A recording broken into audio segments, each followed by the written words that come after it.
السلام علیکم ورحمۃ اللہ نحمدہ و نصلی علی رسولہ الکریم اما بعد فاعوذ باللہ من الشیطان الرجیم بسم اللہ الرحمن الرحیم رب اشرح لی صدری ویسر لی امری واحلل عقدۃ من لسانی یفقہوا قولی۔ کتاب الرحیق المختوم ہم پڑھ رہے تھے، منہ بند شراب اس کا جو وہ نام ہے نا، اور اس میں ٹاپک تھا ابتدائی مسلمانوں کا صبر و ثبات اور اس کے اسباب و عوامل۔ مطلب یہ ہے کہ رسول اللہ صلی اللہ علیہ وسلم کے جو صحابہ کرام ہیں جو شروع میں ایمان لائے ہیں، آپ کے ساتھ ہیں، ان کا صبر اور ایمان پر استقامت، اور جیسا صبر اور استقامت انہوں نے دکھایا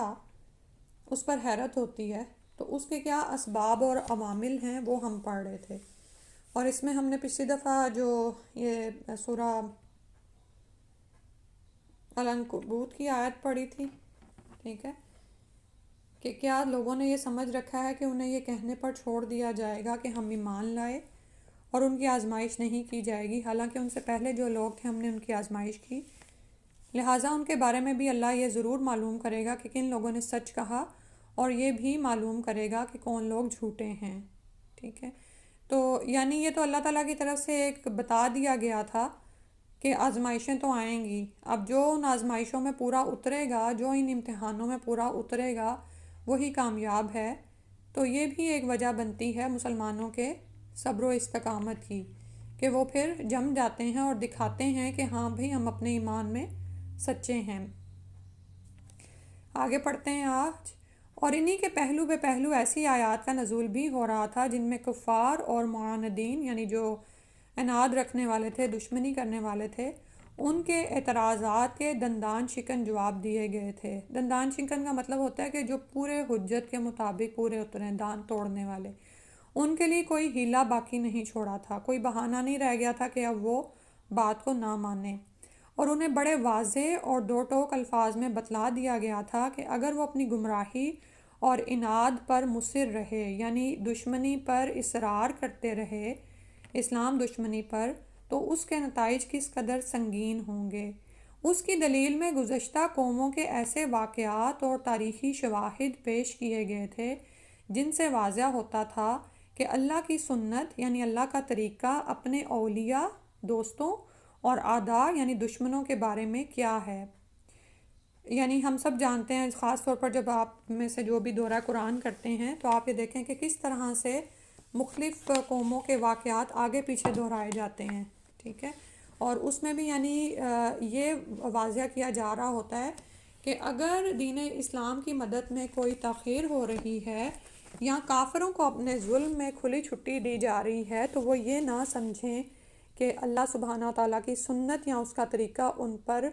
نہیں آئے گا، بلکہ ان کو بتایا جاتا ہے کہ پہلی قوموں میں بھی اسی طرح رسول بھیجے گئے،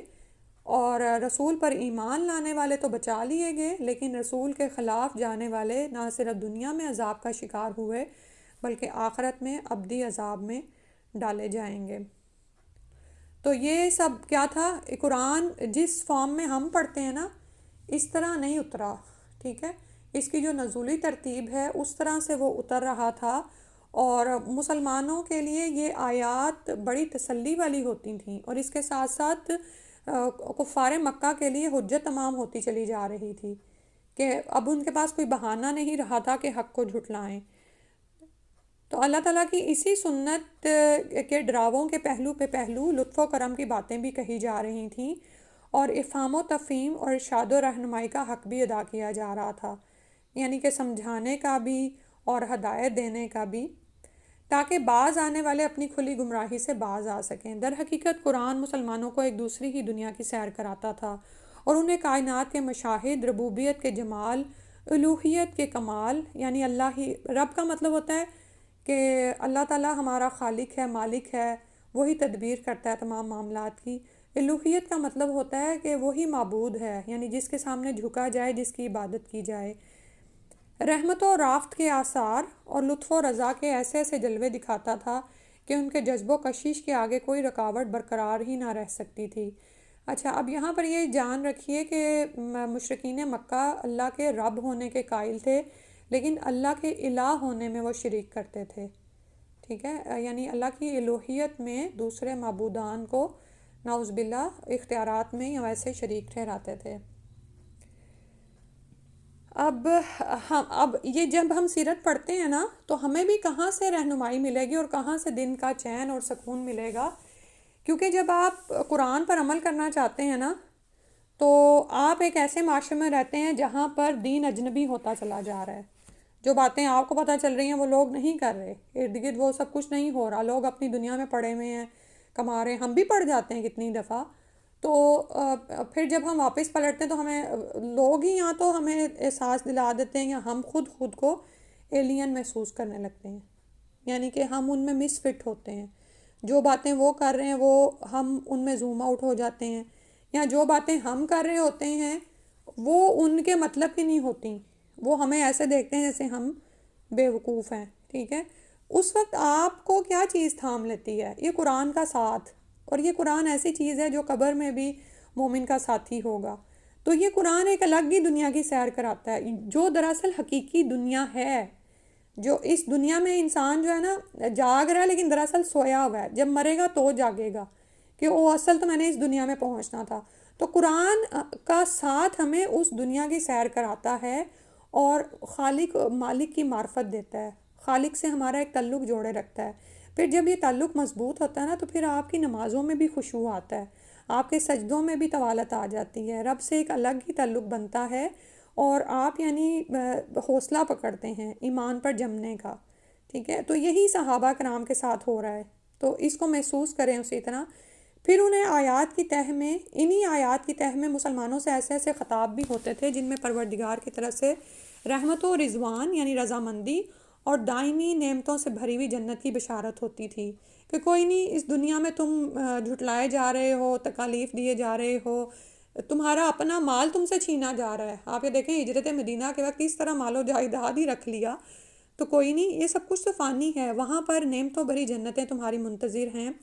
اور ظالم اور سرکش دشمنوں اور کافروں کے ان حالات کی اس تصویر کشی ہوتی تھی کہ وہ رب العالمین کی عدالت میں فیصلے کے لیے کھڑے کیے جائیں گے۔ یعنی دنیا میں ہوتا ہے نا، انسان کو خیال تو آتا ہے کہ یا اللہ یہ ظالم مجھ پر کیا کچھ کر رہا ہے اور یہ کب پکڑا جائے گا۔ تو پھر آپ یاد رکھیں کہ بعض اوقات پکڑ اس دنیا میں نہیں بھی آتی ظالم کی،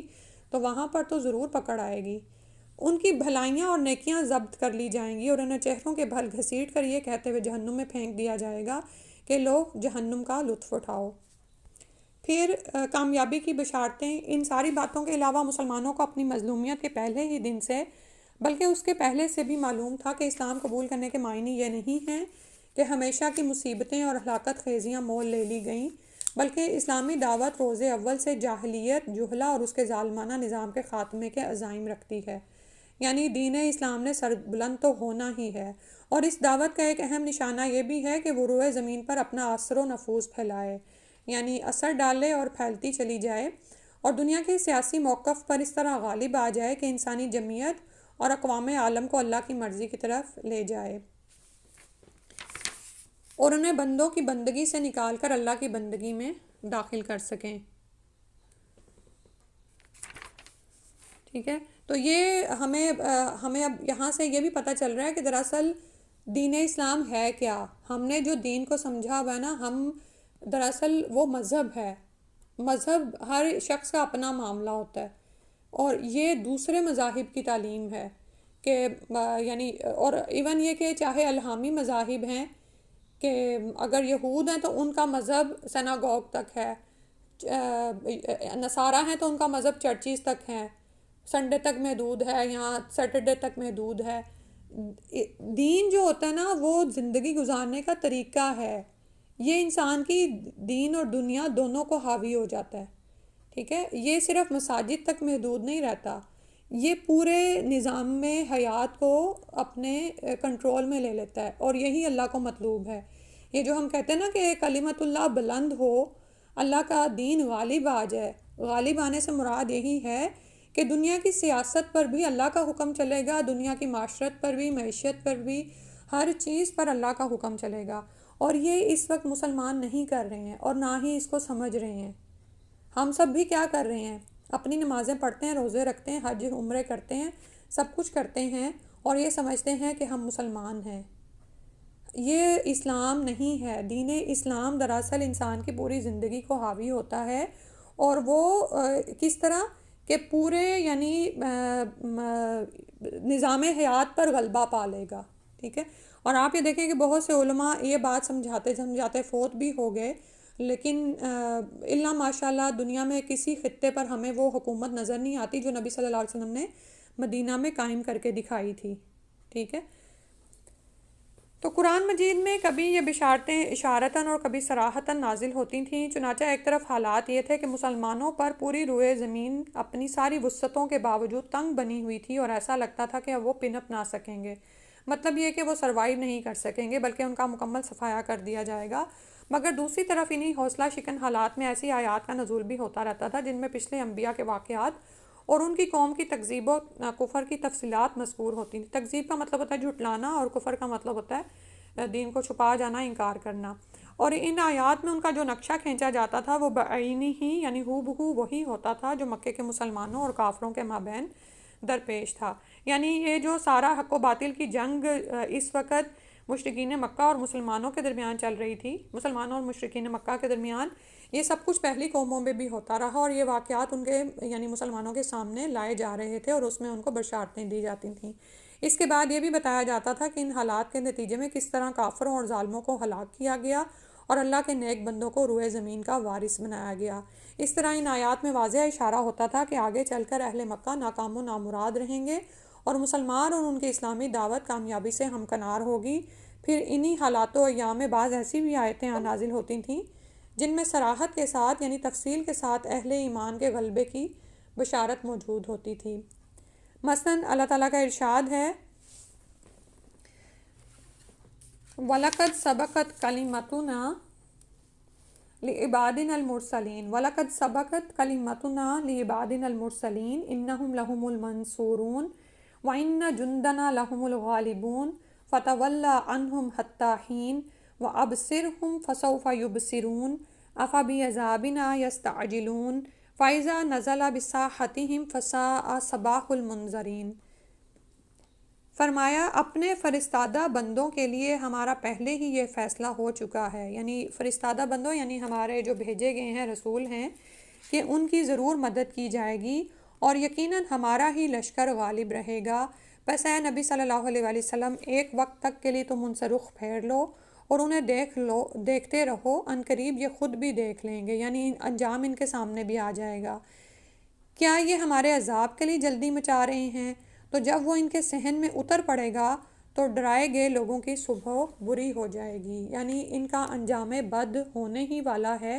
لیکن یہ اس کا یقین نہیں کرتے، لیکن جب وہ آئے گا تو پھر ایسی پکڑ ہوگی کہ یہ بچ نہیں سکیں گے۔ نیز ارشاد باری تعالیٰ ہے سَيُهْزَمُ الْجَمْعُ وَيُوَلُّونَ الدُّبُرَ،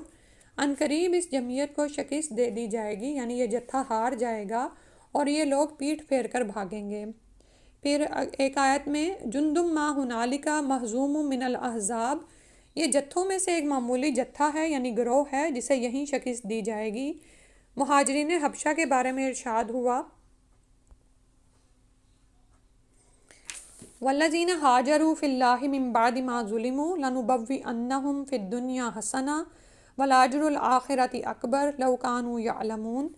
جن لوگوں نے مظلومیت کے بعد اللہ کی راہ میں ہجرت کی، ہم انہیں یقیناً دنیا میں بہترین ٹھکانہ عطا کریں گے اور آخرت کا اجر بہت ہی بڑا ہے اگر لوگ جانیں۔ اب یہاں پر رک کر یہ سوچیں ذرا کہ ہم بھی قرآن پڑھتے ہیں، ہمیں بھی یہ بشارتیں ملتی ہیں، لیکن بعض اوقات کیا ہوتا ہے کہ قرآن بند ہوتا ہے اور ہم وہ بشارت بھول بھی چکے ہوتے ہیں، ٹھیک ہے۔ یعنی آزمائش تو ہے نا، اس طرح انسان آزمایا جا رہا ہے، اس کے ایمان کا بھی امتحان ہو رہا ہے۔ صبح ہم نے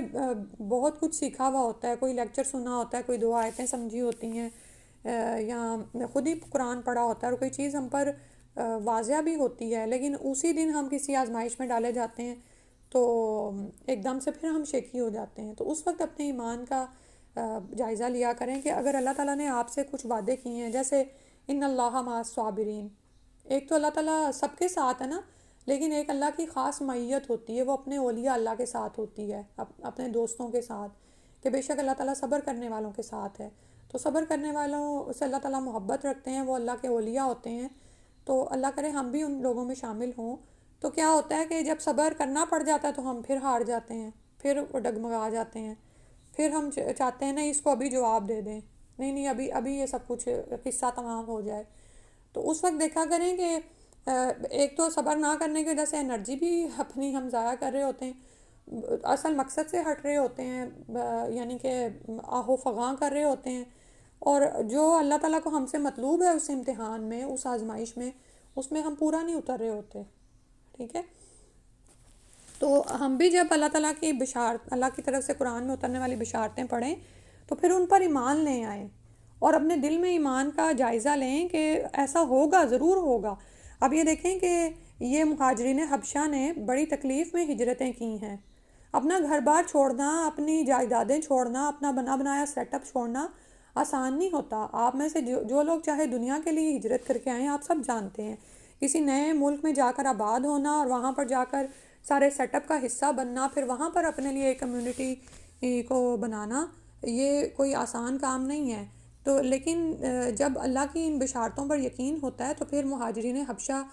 ظاہر ہے پھر ان کے صبر و استقامت کا کیا معاملہ ہوگا کہ اللہ نے فرمایا ہم انہیں یقیناً دنیا میں بہترین ٹھکانہ عطا کریں گے،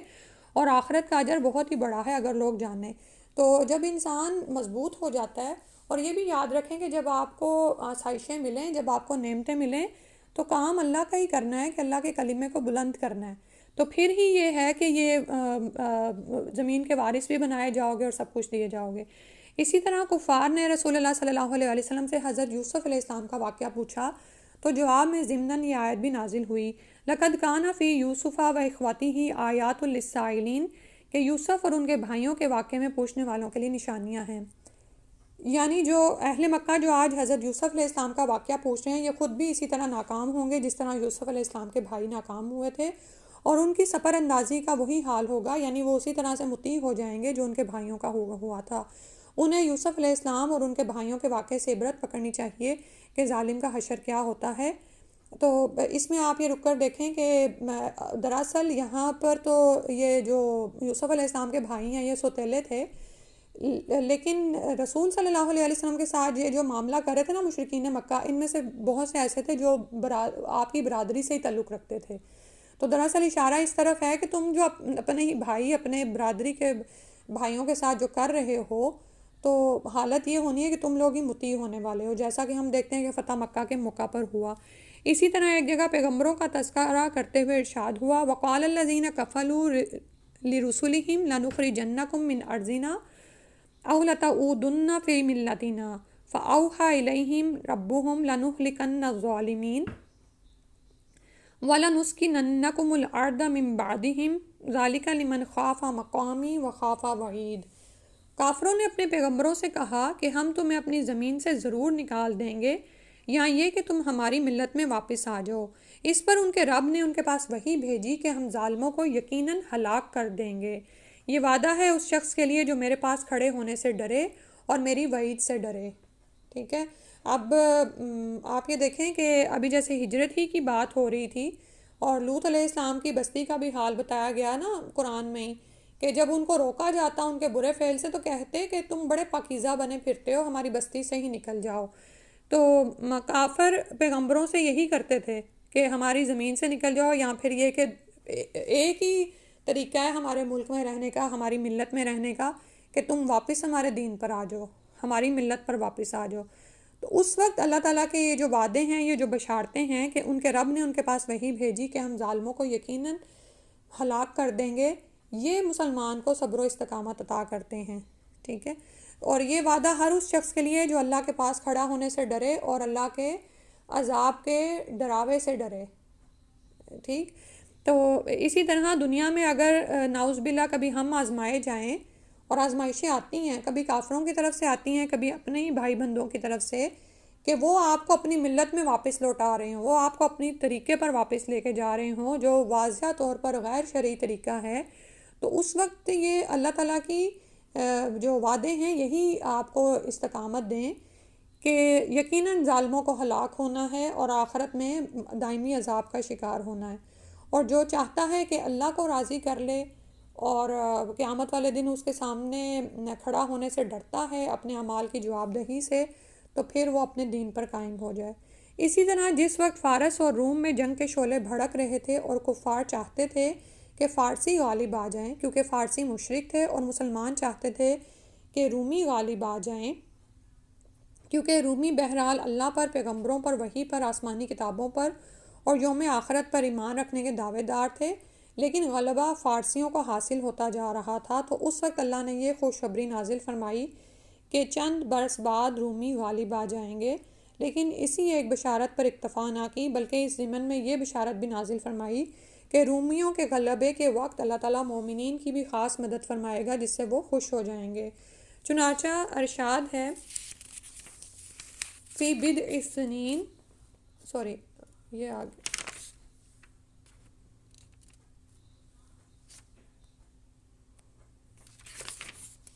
میرے پاس یہ آیت، اچھا، وَيَوْمَئِذٍ يَفْرَحُ الْمُؤْمِنُونَ بِنَصْرِ اللَّهِ، یعنی اس دن اہل ایمان بھی اللہ کی ایک خاص مدد سے خوش ہو جائیں گے۔ اور آگے چل کر اللہ کی یہ مدد جنگ بدر کے اندر حاصل ہونے والی عظیم کامیابی اور فتح کی شکل میں نازل ہوئی۔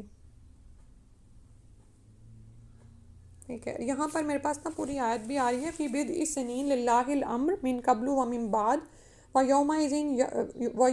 يَفْرَحُ الْمُؤْمِنُونَ بِنَصْرِ اللَّهِ يَنْصُرُ مَن يَشَاءُ وَهُوَ الْعَزِيزُ الرَّحِيمُ۔ قرآن کے علاوہ خود رسول اللہ صلی اللہ علیہ وآلہ وسلم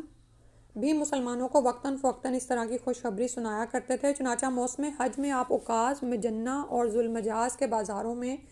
لوگوں کے اندر تبلیغ کے لیے تشریف لے جاتے۔ یہ پہلے زمانے میں اس طرح بڑے بڑے مالز اور یہ چیزیں تو نہیں ہوتی تھیں، جن دنوں میں لوگ زیادہ آتے تھے، یعنی جیسے حج اور عمرہ کے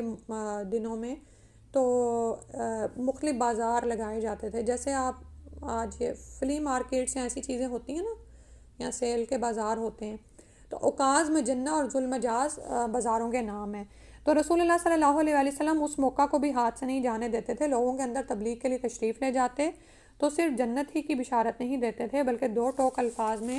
اس کا بھی اعلان کرتے تھے کہ یا ایھا الناس قولوا لا الہ الا اللہ تفلحوا وتملکوا بها العرب وتدینوا لکم بها العجم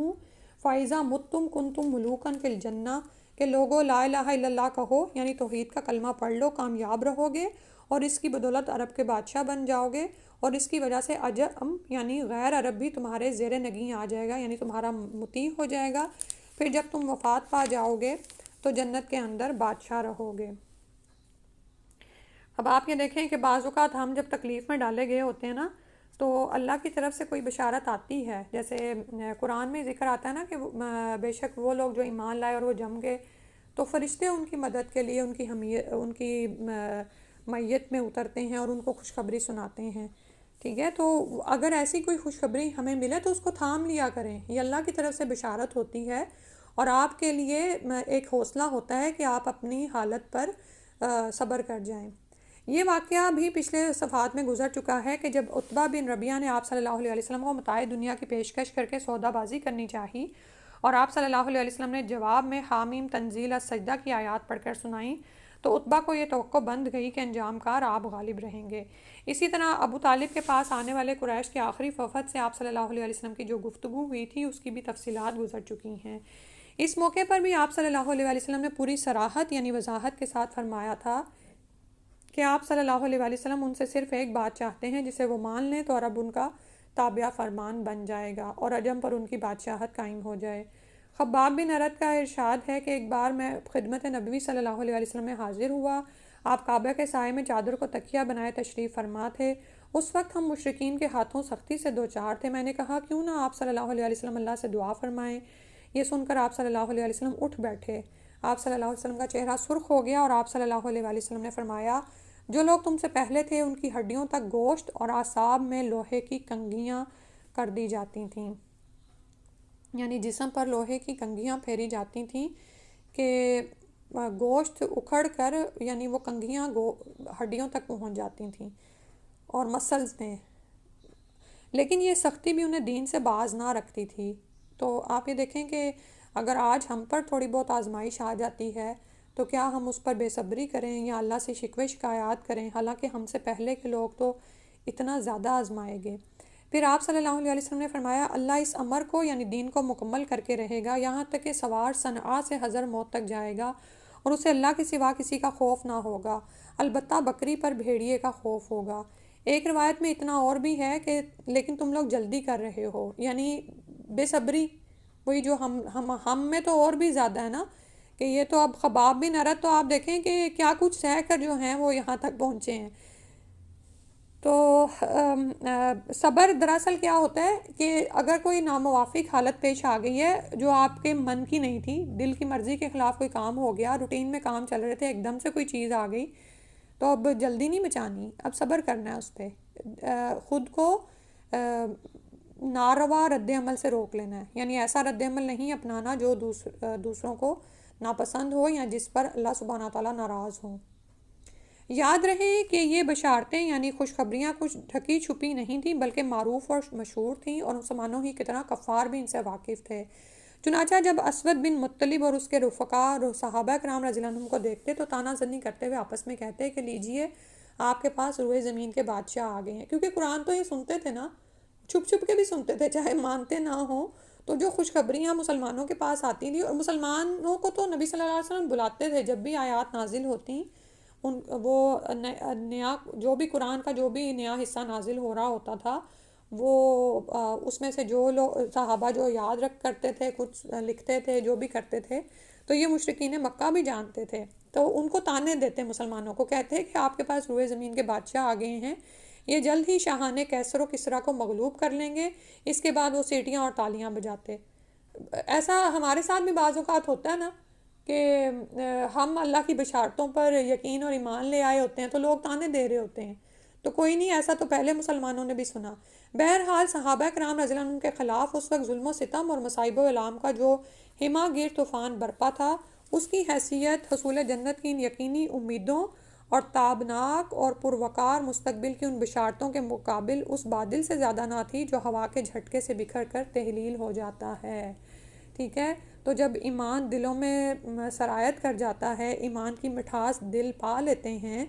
تو پھر باہر کی جو آزمائشیں ہیں نا وہ بس ایسے لگتی ہیں کہ جیسے دھوپ میں کوئی بادل تھوڑی دیر کے لیے آتا ہے اور سورج کو چھپا دیتا ہے، بعض اوقات اتنا بھی آ جاتا ہے کہ اندھیرا ہوتا محسوس ہوتا ہے، لیکن وہ ہٹ جاتا ہے۔ تو اس بات پر یقین رکھیں کہ اگر کوئی مصیبت آتی بھی ہے، اور ہم تو اتنے آزمائے بھی نہیں جاتے، بس تھوڑی پکڑ ہی آتی ہے، ٹھیک ہے، جیسے سورہ البقرہ میں ہی آتا ہے نا کہ خوف میں سے کچھ، سارا تو نہیں ہم خوف میں ہی ڈال دیے جاتے، امن ہوتا ہے لیکن تھوڑا سا خوف ہوتا ہے، یا بھوک میں سے کچھ، ٹھیک ہے، یعنی سارا ہی کچھ، ساری نعمتیں تو نہیں چھن جاتی، تھوڑی بہت جاتی ہیں، اور بعض اوقات تو یہ ہوتا ہے کہ ہمارا صرف ہمارے ہاں دیکھی جا رہی ہوتی ہے کہ ہم کسی بات پر ہاں کہہ دیں اور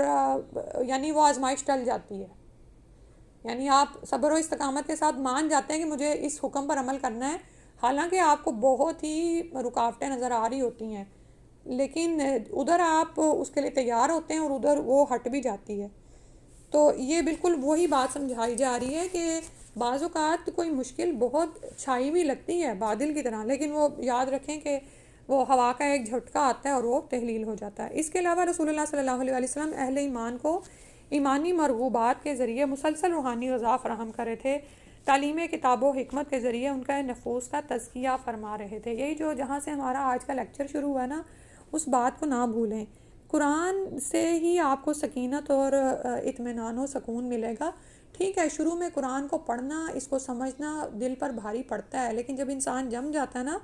تو یہی تو چیز ہے جو ہمیں پھر استقامت دیتی ہے اور ہمارے دلوں کو راحت اور سرور سے بھر دیتی ہے۔ ٹھیک ہے، پھر اپنے ہی بچوں کی باتیں بری نہیں لگتی، اپنے ازواج کی باتیں بری نہیں لگتی، انسان کے دل میں ہی ایک وہ مٹھاس اور ایک وہ یعنی سرور ہوتا ہے، تو وہ اسی سے ہی ملتا ہے۔ جس دن آپ اس کو چھوڑتے ہیں نا، آپ چیک کیا کریں کہ قرآن سے آپ کی محبت کیسی ہے، اللہ سے آپ کی محبت کیسی ہے، اللہ کے کلام سے محبت کیسی ہے۔ کہ آج ہی میں پتہ نہیں کسی سے سن رہی تھی یا کیا، کوئی کہہ رہا تھا یا کسی کا کال پڑھ رہی تھی کہ وہ بیٹھے گناہوں پہ رو رہے تھے کہ اس دن ان سے قرآن پڑھنے کی توفیق چھینی گئی تھی۔ تو کیا ہمارا بھی معاملہ ایسا ہوتا ہے کہ کبھی ہم فجر کے بعد قرآن نہ پڑھ سکیں تو اس کے بعد بیٹھ کے روئیں کہ آج میں نے اللہ کی کتاب کو وقت ہی نہیں دیا، میں کہاں رہ گئی۔ تو رسول صلی اللہ علیہ وسلم اسی کتاب اور حکمت کے ذریعے ان کے نفوس کا تزکیہ فرما رہے تھے۔ کتاب کو خالی پڑھنا نہیں ہوتا، اس کے بعد ساتھ ساتھ حدیث سے بھی آپ سبق لیں تو نفوس کا تزکیہ کیا ہوتا ہے؟ نفسوں کو پاکیزہ کرنا، نفسوں کے اندر جو برے عقائد کی علائشیں ہوتی ہیں یا نفسانی خواہشات ہوتی ہیں، یہ بھی لے لوں، وہ بھی لے لوں، وہ کر لوں، تو اس کی جگہ پر کوئی اچھی چیزوں کی طلب آئے گی تو وہ نکلتی چلی جاتی ہیں، ٹھیک ہے۔ نہایت دقیق یعنی گہری تربیت دے رہے تھے، اور روح کی بلندی یعنی روح جو ہے دنیا میں ہی نہ پڑی رہ جائے، دنیا کی علائشوں سے نکلے، بلند ہو، اللہ سے تعلق کو جوڑے، قلب کی صفائی، دل ہمارے پاکیزہ ہو جائیں، عقائد کے اعتبار سے بھی، لوگوں کے متعلق خیالات کے اعتبار سے بھی، اللہ سے تعلق کے اعتبار سے بھی، کیونکہ دل بھی دیکھیں مردہ اور یعنی کہ گندے ہو رہے ہوتے ہیں نا جب اس میں شرکی عقائد شامل ہو رہے ہوتے ہیں، یا غیبت، چغلی، اپنے ہی مسلمان بھائی کے خلاف کوئی ایسے خیالات رکھنا، اس سب کی یہ دوسروں کو تو نہیں نقصان دے رہے ہوتے، یہ پہلے ہمیں ہی نقصان پہنچا رہے ہیں۔ تو اپنے دلوں کی صفائی بہت ضروری ہے، اخلاق کی پاکیزگی، یعنی دوسروں کے ساتھ ہم معاملات کیسے کرتے ہیں، معاملات کے مادیات کے غلبے سے آزادی، جو آج کے دور کا بہت بڑا فتنہ ہے کہ ہر طرف مادہ ہے، یہ بھی مشین حاصل کر لو، یہ بھی لے لو، وہ بھی آسانی اپنی زندگی میں لے آؤ، اس کے غلبے سے باہر آئیں۔ بعض اوقات ہمارے پاس دین سیکھنے کے لیے، اپنی آخرت کمانے کے لیے بہت کچھ ہوتا ہے، مال بھی ہوتا ہے، صلاحیت بھی ہے، وقت بھی ہے، لیکن اتنے میں شیطان کوئی وسوسہ ڈالتا ہے کہ نہیں تمہیں یہ ضرورت بہت زیادہ ہے، تمہیں یہ سوٹ بائے کرنا ہے، یہ چیز لینی ہے، اور وہ اسی میں انسان ضائع کر دیتا ہے سب کچھ۔ شہوات کی مقاومت اور رب السماوات والارض کی کشش کے مقامات کی جانب ان کے نفوس قدسیہ کی حدی خوانی فرما رہے تھے، سبحان اللہ، ٹھیک ہے۔ تو یعنی یہ جو نفسانی خواہشات ہیں ان پر انسان قابو پائے، اور اللہ سبحانہ تعالیٰ کے جو یعنی جو رب السماوات والارض ہے اس کی طرف انسان توجہ کرے۔ آپ صلی اللہ علیہ وسلم ان کے دلوں کی بجھتی ہوئی چنگاری کو بھڑکتے ہوئے شعلوں میں تبدیل کر دیتے تھے، یعنی ایمان جب سلو پڑنے لگتا تھا تو ایسی باتیں کیا کرتی تھیں، پھر اس کو ایک دم سے تیز کر دیتی تھی۔ کبھی آپ تاریخ میں جنگوں کے واقعات پڑھیں نا تو حیرت ہوتی ہے، یا اللہ ایسی بہادری اور جرت، ادھر ایک جنگ سے فارغ ہوئے ہیں، ادھر لیڈر نے حکم دیا اگلی جنگ کے لیے تیار ہیں، اور ہمارے آج ہم دیکھیں ہم جسمانی طور پر بھی کمزور ہیں اور دل بھی ہمارے بڑے یعنی کہ کمزور ہیں، اور پھر ہم اپنے لڑکوں کو کیسے جنگوں میں جانے کی تربیت دے سکتی ہیں اگر ہم خود ڈرپوک ہوں۔ تو یہ جو چنگاریاں ہیں شعلوں میں کب بدلتی ہیں؟ جب انسان کتاب و سنت سے تعلق استوار کرتا ہے کہ نہیں یہی برحق دین ہے اور اس کو دنیا میں غالب کرنا ہے، اور انہیں تاریکیوں سے نکال کر نور زار ہدایت میں پہنچا رہے تھے، انہیں اذیتوں پر صبر کی تلقین فرماتے تھے اور شریفانہ درگزر اور قہر نفس کی ہدایت دیتے تھے، ٹھیک ہے۔ یعنی جو بھی کچھ مسلمانوں کے ساتھ معاملہ ہو رہا ہے اس کو وہ درگزر کریں، معاف کرتے جائیں۔ اس کا نتیجہ یہ تھا کہ ان کی دینی پختگی فزوں تر ہوتی گئی، یعنی ایمان دلوں میں مضبوط ہوتا چلا گیا، اور وہ شہوات سے کنارہ کشی، یعنی کہ جو خواہشات نفس ہیں ان سے کنارے ہوئے، رضائے الہی کی راہ میں جان سپاری، یعنی اللہ کی راہ میں جان بھی دے دیں گے، جنت کے شوق، علم کی حرص، علم حاصل کرنا ہے، دین کی سمجھ، نفس کے محاسبے، یعنی محاسبے کا مطلب ہوتا ہے کہ اس کا حساب لینا کہ نفس کدھر کو جا رہا ہے،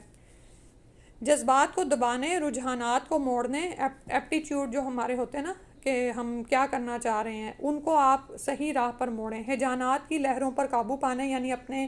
جو جذبات ہیں ان پر قابو پائے انسان، اور صبر و سکون اور عزت و وقار کی پابندی کرنے میں انسانیت کا نادرہ روزگار نمونہ بن گئے۔ تو یہ تھے صحابہ کرام، سبحان اللہ۔ اللہ سبحانہ تعالیٰ ہمیں بھی ان جیسا بنا دے اور ہمیں ان کی معیت نصیب فرمائے، المرء مع من احبہ، کہ اور پھر یہ کہ ہمیں ان کی محبت ہی نصیب فرما دیں اللہ سبحانہ تعالیٰ، آمین۔ سبحانک اللہم و بحمدک، اشہد ان لا الہ الا انت، استغفرک و اتوب الیک۔ السلام علیکم و رحمۃ اللہ، جزاک اللہ خیر۔ وعلیکم السلام۔